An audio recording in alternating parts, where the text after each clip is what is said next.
والله ده اللي احنا بنطلبوه من زمان ماشي، وكل ده اللي احنا كنا بنقول عليه اساس، الحمد لله هم نفذوه ماشي، ويا رب يفضل على نفس الوضع ده كده ماشي. وصراحه العالم باحترامه وبادب، وكل زوج يوقفوا المكنه بكل ادب ماشي، لا في تهجم على الواحد ولا الكلام ده كله.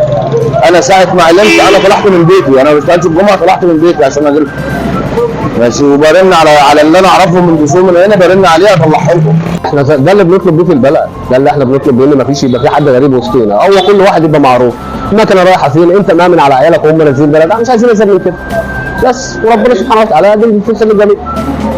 لازم يبقى في نظام عشان الكل يمشي عليه، محدش يخرج عن نظامه، كل واحد ماشي في دايرته، ابن البلد كل واحد في بلده، كل واحد في مكانه، كل واحد بياكل عيش، وربنا موزع الارزاق الجميع. حاجه ممتازه جدا، بتحافظ عليا وبتحافظ على الزبون وبتحافظ علينا كلنا، وكمان بتمنع السرقه، اللي الناس اللي بتيجي من بره تشتغل هنا وبتسرق الناس، بتعتدي على الناس وبتعتدي على اهل السوق.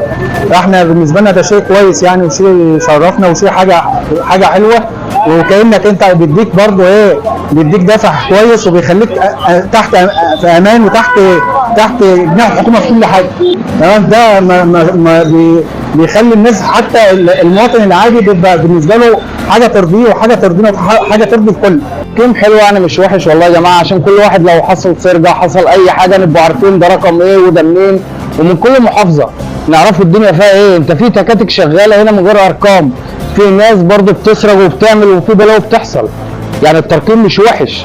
انا لو اتاخد مني حاجه اعرف اجيب التوك، مش وحش الترقيم، ويا ريت كل واحد يجي يرقم بمزاجه، الترقيم بالمزاج، انا اللي جايب مزاجي، ما حد جابني. احنا عايزين نقدمه البلد، لان العالم هي اللي بتتاذي، العالم هي بتتاذي. انا ما ببقاش في مكانتي وابص الاقي واحد ست كبيره او واحده مريضه ماشي، عايزه تطلع مثلا من الميدان لحد الموقف، تلاقي الغريب بيقول لها 15 جنيه و20 جنيه.